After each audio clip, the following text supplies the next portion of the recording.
Think about the last real conversation you had with your partner. Not the did you pay the electric bill conversation. Not the what do you want for dinner conversation. Not the did you call the school back conversation. I mean a real conversation. The kind where time disappears, where you look at each other and genuinely feel, that the person across from you is someone you deeply want to know.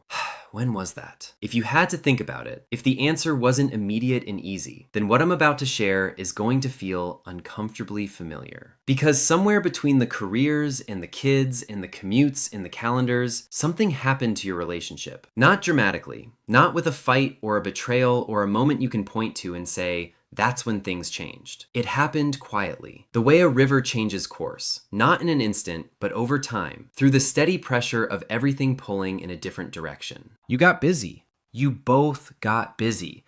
And busyness, not conflict, not incompatibility, not a lack of love, became the slow, quiet current that carried you away from each other. The terrifying thing about this, it is happening right now in millions of American homes, in relationships where both people are trying, both people are working, both people genuinely love each other, and almost none of them see it coming until they're already far downstream. Stay with me, because what the psychology reveals about this pattern and what it means for your relationship is something every busy couple in America needs to hear. There is a particular kind of relationship failure that never makes it into the movies.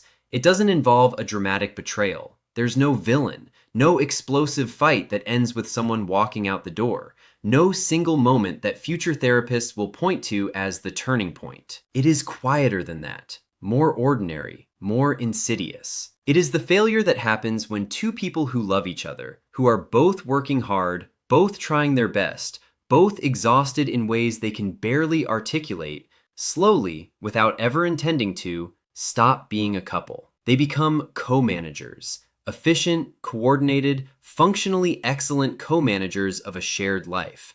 They handle the house, the finances, the children, the social calendar, the aging parents, the career pressures. They are, by every external measure, a successful team. But inside the relationship, in the private emotional space between two people, something is missing. Something has been missing for a while, and neither of them quite knows how to say it, or when exactly it disappeared, or whether it's even possible to get it back. Relationship psychologists have a name for this state. They call it companionate drift, the gradual transition from romantic partnership to functional partnership, driven not by the absence of love, but by the absence of intentional connection. It is one of the most common and least discussed relationship crises in modern America. And today, on The Connection Theory, we are going to understand it completely. I'm Dr. Alex Morgan, and this is the psychology of why busy couples slowly stop being a couple. Let me start with something that might feel counterintuitive. Busyness, by itself, does not destroy relationships. Human beings have always been busy. Farming communities, industrial workers, wartime families,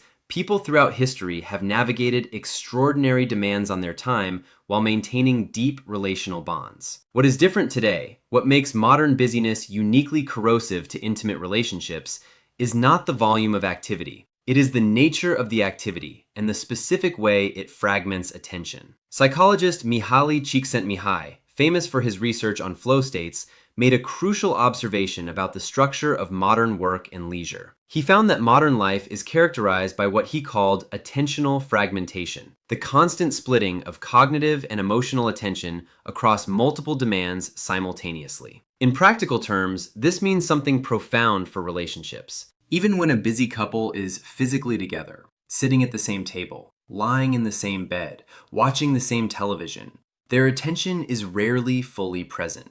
One partner is mentally reviewing tomorrow's presentation. The other is composing an email response in their head. Both are half aware of their phones. Both are carrying the invisible cognitive weight of everything that needs to be done, planned, remembered, managed. They are together in body, but they are somewhere else entirely in mind. And here's what the research tells us about this. Emotional connection, real, genuine, felt emotional connection, requires something that attentional fragmentation makes nearly impossible. It requires full presence. Not just physical proximity, not just time spent in the same room, but the experience of having another person's complete, undivided, genuinely interested attention. When was the last time you gave your partner that? When was the last time your partner gave it to you? For most busy couples, the honest answer is not recently. And the absence of that full presence experience, sustained over months and years, is what creates the slow, creeping sense that you have a roommate rather than a partner, a co-parent rather than a lover, a logistics coordinator rather than a person who truly sees you. This is the first layer of the psychology, but there is a second layer, and it goes deeper. Here is something the human brain does that almost no one talks about in the context of relationships. It constantly, automatically, unconsciously allocates resources toward perceived threats and away from perceived securities. This is not a flaw, it is an evolutionary feature. A brain that devotes equal attention to everything, to danger and to safety, to uncertainty and to certainty, is a brain that gets eaten by predators. So the brain evolved to pay careful, vigilant attention to what is uncertain and to reduce attention toward what feels stable and secure. Now apply this to a long-term relationship in the context of modern busyness. Your relationship, stable, committed, legally formalized, emotionally familiar, registers in the brain's resource allocation system as secure, as known, as something that will be there regardless of how much attention it receives today. Your career, on the other hand, with its deadlines, performance reviews, competitive colleagues, and economic consequences, registers as uncertain, as requiring active management and sustained attention. Your inbox, your client, your manager's expectations, your quarterly targets,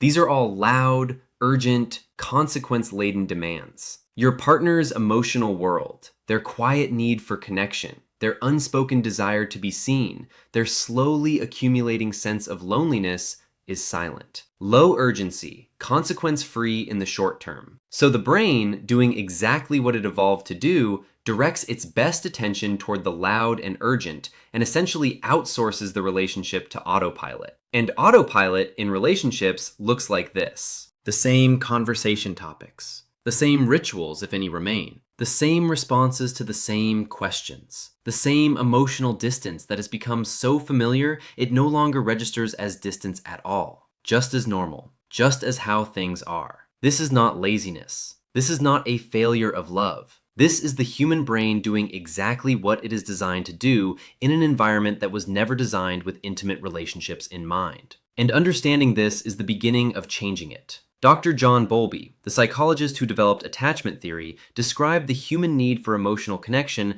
as a primary motivational system, as fundamental to psychological survival as hunger or thirst. We are wired, at a deep biological level, to need felt connection with the people we are closest to need the experience of being seen, held, known, and responded to by our attachment figures. In adult relationships, that attachment figure is most often our romantic partner. But here is what happens when a relationship enters the busyness spiral. The attachment needs don't disappear. They can't, they're biological. But they go underground. They get suppressed, redirected, or expressed in ways that neither partner fully recognizes as attachment bids. One partner starts spending more time at the gym. Not just for fitness, but because the gym is a place where they feel agency, accomplishment, and a manageable kind of effort that produces visible results. Unlike the relationship, where effort feels murky and outcomes are uncertain. Another partner becomes increasingly absorbed in work. Not just because work demands it, but because work offers clear metrics of success, regular feedback, and the experience of being valued and competent. Unlike the relationship, where they often feel vaguely inadequate without knowing why. One partner starts going to bed earlier, not just because they're tired, but because the bedroom has become a place of emotional ambiguity, and sleep is the one experience that requires nothing of them. None of these behaviors, on the surface, look like attachment distress. They look like normal adult busyness. But beneath each of them is the same unmet need. The same hunger, the same quiet cry that almost never gets voiced. I need you to see me. I need to feel like I matter to you. I need to know that I am more than a function in your life. When that need goes unmet long enough, when the attachment system runs on empty for months and years, something shifts in how both partners experience the relationship. The warmth that once felt natural starts to require effort. The closeness that once felt automatic starts to feel effortful. The person who once felt like home starts to feel like a roommate, not because the love is gone, but because the love is not being felt.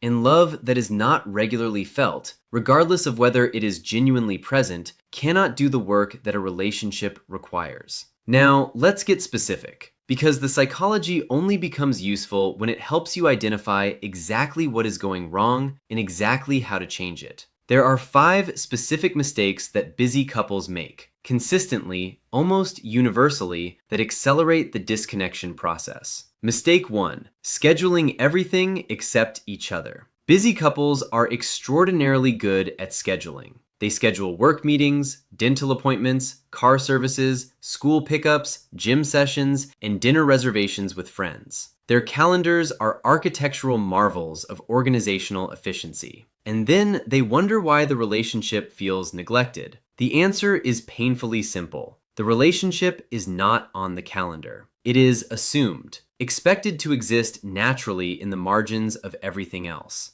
to sustain itself in the leftover time and leftover energy at the end of days that have been fully given to everything else. It will not. Relationships, like careers, like health, like any living thing, respond to intentional investment. What is not scheduled is not protected. And what is not protected is slowly consumed by everything that is. Mistake 2, using each other as stress receptacles. This one is subtle but devastating. When 2 busy people come home to each other at the end of exhausting days, the relationship often becomes the place where all the day's accumulated stress gets deposited. Every frustration, every anxiety, every unresolved tension from the day gets brought home and expressed, often unconsciously, in the relationship. The tone is short, the patience is thin, the emotional bandwidth is empty.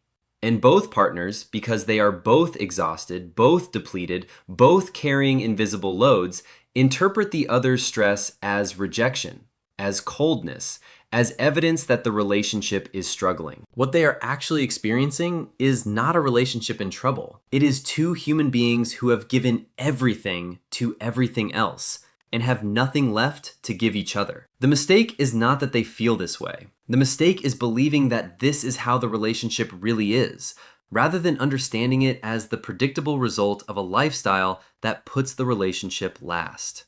Mistake 3, mistaking proximity for connection. This may be the most universal mistake that busy couples make. They are together constantly, in the car, at the dinner table, in the bedroom, on the couch, and they interpret this physical togetherness as relationship health. But proximity is not connection. Sharing a space is not the same as sharing an inner life. Being in the same room is not the same as being present with another person. True connection, the kind that sustains a relationship over decades, requires something beyond proximity. It requires mutual vulnerability, shared attention, the experience of being emotionally met, of reaching out and having someone reach back. Busy couples often have abundant proximity and almost no genuine connection. And they don't notice the difference until the absence of connection has been accumulating long enough to create a chasm they can no longer ignore. Mistake 4, postponing everything important. Busy couples are masters of the intentional postponement. When things slow down, we'll take that trip. Once this project is over, we'll have more time for each other. When the kids are older, we'll reconnect. After this season of life, we'll prioritize us. The problem, and the research on this is unambiguous, is that the slower season almost never comes. Life does not naturally create space for relationship investment. That space has to be carved out, protected, and defended against the constant pressure of everything else. Couples who wait for the right time to prioritize their relationship discover, often too late, that they have been waiting for a train that was never coming. Mistake 5, normalizing the distance. Perhaps the most dangerous mistake of all. At some point in the busyness cycle, the disconnection becomes familiar enough that it stops feeling like a problem. It becomes the baseline, the new normal. Both partners adjust their expectations downward, quietly, without discussion, discussion and begin to accept a level of emotional distance that would have alarmed them years earlier. This normalization is dangerous not because it reflects the true state of the relationship, but because it removes the urgency to address it. And without urgency, nothing changes. The distance continues to grow. The familiarity deepens. Until one day, one or both partners experiences what psychologists call a relational awakening. A sudden, often crisis-level recognition of just how far the relationship has drifted. These awakenings can take many forms. A health scare, a job loss, the departure of children, a meaningful conversation with an old friend, or, painfully, the discovery that one partner has been seeking the connection elsewhere that they stopped looking for at home. The time to address the distance is before the awakening, which means now. We need to talk about something that exists entirely outside the relationship and has more power over it than most couples realize. Modern American work culture is not neutral on the subject of intimate relationships. It has, consciously or not, created an environment that is systemically hostile to sustained relational investment. Consider the cultural values that dominate the modern American workplace. Availability. The ideal worker is always reachable. Email after hours, Slack on weekends, mentally on call even during vacation. The boundaries between work time and personal time have dissolved in ways that would have been unrecognizable to previous generations. Productivity. Time spent on activities that don't produce measurable outputs is implicitly devalued. A Saturday afternoon doing nothing with your partner, talking, being present, rediscovering each other, produces nothing measurable. The culture does not celebrate it. Individual achievement, career advancement, salary growth, professional recognition. These are the metrics by which modern Americans most commonly measure success and self-worth. The health of a marriage produces no such metrics and receives no such external recognition. Sociologist Arlie Hochschild, in her landmark research on work and family, found that for many modern Americans, particularly high-achieving professionals, the workplace has come to feel more emotionally satisfying than home. Work offers clear goals, regular feedback, social stimulation, and a sense of competence and recognition. Home offers complexity, emotional ambiguity, unresolved tensions, and the exhausting demands of the people who need the most from us. It is not surprising then that work expands and the relationship contracts. But here is what Hochschild also found. The couples who reversed this pattern, who deliberately and consistently chose relational investment over professional maximization, reported significantly higher levels of life satisfaction, emotional well-being, and, crucially, sustained career performance. The relationship, when tended to, does not compete with everything else in your life. It supports everything else. The energy that comes from feeling genuinely connected to your partner, from feeling seen, loved, and known, is not a distraction from your best work. It is the foundation of it. I want to say something now that I believe is the deepest truth in this entire conversation. Busy couples do not lose each other because they have too much to do. They lose each other because they have forgotten, underneath all the doing, why they chose each other. Not the practical reasons, not the compatibility metrics or the shared goals or the complementary strengths. The real reason, the human reason. The reason that existed before the mortgage and the children and the careers and the calendars.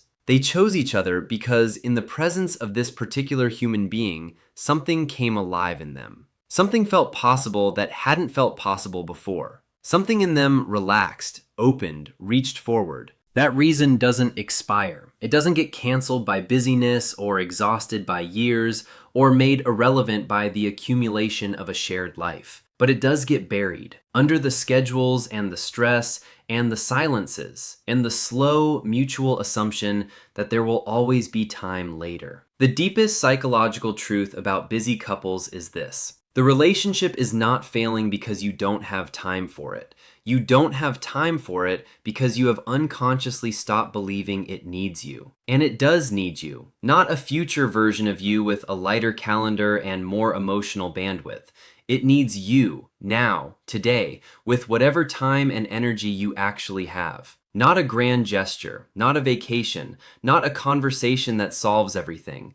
Just a moment, a real one, where you put down what you're carrying just for a minute and look at the person across from you. Not as a co-manager or a co-parent or a logistics partner, as the person you chose. The person who chose you back. The person who, underneath all the busyness and the years and the accumulated ordinary life, is still there, still hoping to be seen, still reaching in the only ways they know how for the connection they have been quietly missing.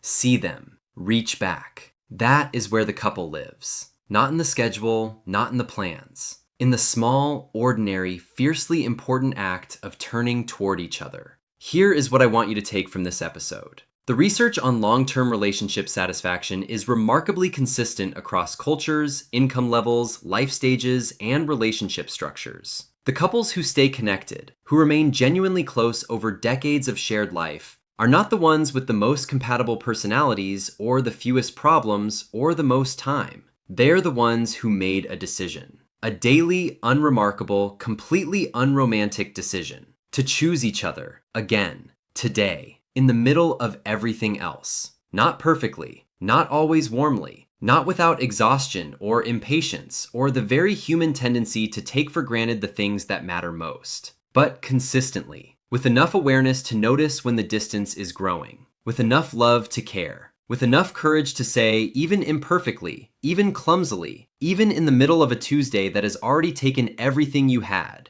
I see you. I'm here. You're not just the person I share a life with. You're the person I built it for. I'm Dr. Alex Morgan. This has been The Connection Theory. If this reached something in you today, share it with someone who needs to hear it. And subscribe if you haven't already. I'll see you in the next one.